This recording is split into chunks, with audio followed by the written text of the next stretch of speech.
Hey everybody, welcome back. So this is actually the first in a series that I'm doing of going through my original movie poster collection, including some other stuff like press books and lobby cards, but most of it is movie posters. Now I'll be going through these. I'll stop on a couple just to share one or two tidbits, but mainly I'm going to kind of be going through these because I'm trying to figure out which ones I want to keep and which ones I want to sell off. So for this first one, I'm going to do the number ones and then also do the A's. And these are a mix of posters that I've gotten either on their own or through a lot where you buy a bulk of posters. I'll try and point that out as we go along. So without further ado, let's get started. And again, unless otherwise noted, these are all originals. So first up, we have the Eddie Murphy, Nick Nolte film 48 Hours. Next up, the Nicolas Cage film 8mm, which some of you may remember I'm a big fan of when I got the Blu-ray a couple months back. The next two are for the same film. First up is the original one sheet for the Robert Englund directed 976 Evil, and then the home video poster, which I actually prefer the look of it for 976 Evil, which I think is actually just a cooler poster, and probably the one they should have gone with for the theatrical. Here is the Vincent Price classic, and one I love a lot, the abominable Dr. Phibes, which some of you may have noticed I actually do have on my wall, which you will see in the tour video, which you may have seen in the Michael Myers statue video. Next one I actually got for free, and that is for the sequel, Dr. Phibes Rises Again. And I got it for free because I was buying a bunch of posters from a poster dealer, and he threw that one in for free, so far be it for me to say no. Next up is a teaser poster. I believe it's an international poster, which are posters that are printed in the US but intended for other countries. Can't remember where I got it or when, since I've had it for a long time, but it's teaser poster for The Abyss. Next couple items is from a movie I really love and think it is absolutely hysterical, and that is for The Adventures of Ford Fairlane. So I have the teaser poster, and I have two versions of the teaser poster, which I found out apparently I don't have a picture of one of them, but I do have a folded one, as you see here, and I actually do have a rolled one. I just don't have a picture of the rolled one, so.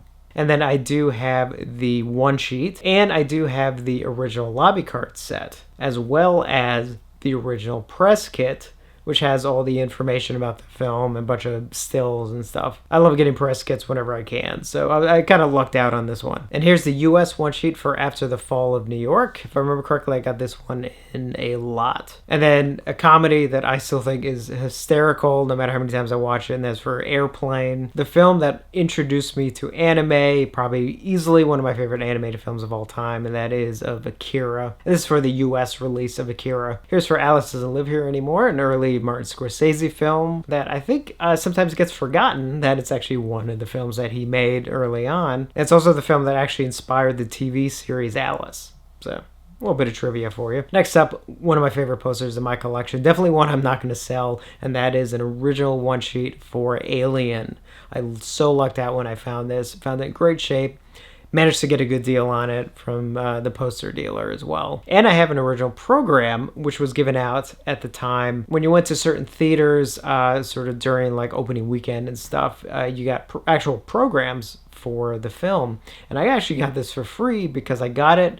The guy who had him when I bought, which I'll show you right now, the press kit for Aliens, because I didn't haggle him on the price. He was like, well, here, I'll give you this Alien program, included. I was like, thank you, that's pretty awesome. And I do have one of the one sheets for Aliens, which I do have autographed from Jeanette Goldstein and Lance Henriksen. I hope to get more on it someday. Here's a poster for Alien 3, which I believe I also gotten a lot. Here is Alien Nation, a film that still needs a Blu-ray release, and that is the classic Alligator. So happy to have that one. Here's one that also needs a Blu-ray release, and that is Alone in the Dark, a movie I really dig because it is just so weird and twisted, and that's for Altered States. So I have the one sheet, and I do have the lobby card set. A documentary I absolutely love because it's about a guy going out trying to make a film and all the trouble he goes through.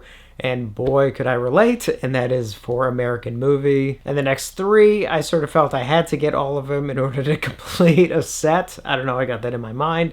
So the first up is for Amityville Horror, and I do have the lobby card set for that. And then obviously I had to get Amityville 2, and Amityville 3D, because you might as well get all of them. Here's American Werewolf in London. As I mentioned before, it is my favorite werewolf film, and I do have it signed by David Naughton. I would love to get Griffin Dunn on it one day, maybe even John Landis, maybe even Jenny Agutter. That would be really awesome if I could get all of them. I would really, and Rick Baker, be like, phew. And I do have a lobby card set, though it is missing a card. I was told at the time that it was actually a recalled lobby card. I don't know if that's true or not. So it's 7 of the 8 cards. The next 3, again, because I figure if I got one, I might as well go for the trilogy. So I have the original one-sheets for Angel, Avenging Angel, and Angel 3. So got all 3 of them. One that I got actually a while ago, which I'm really happy I did, because I think if you get it now, it's pretty pricey, and that is for Apocalypse Now, with that amazing, amazing artwork. And I do have the one for Apocalypse Now Redux, which I think I got it for like $1 once, which is a cool image, but nowhere near the amazing artwork that's on the original. Next one is for Apollo 13, which I think I got in a lot as well, but still, movie I love. This one some of you will remember from my Flashback Weekend video, and that is my Army of Darkness poster. Now the Army of Darkness poster, double-sided original one sheet, I've had for a long time. This last summer at Flashback Weekend, I did get to meet Sam Raimi and meet Bruce Campbell again. Had met him years ago, and I got them both to sign my Army of Darkness poster. So definitely a cool thing to have in the collection. One that I was very excited to get, and then there was a slight mishap, unfortunately, and that is for an original Assault on Precinct 13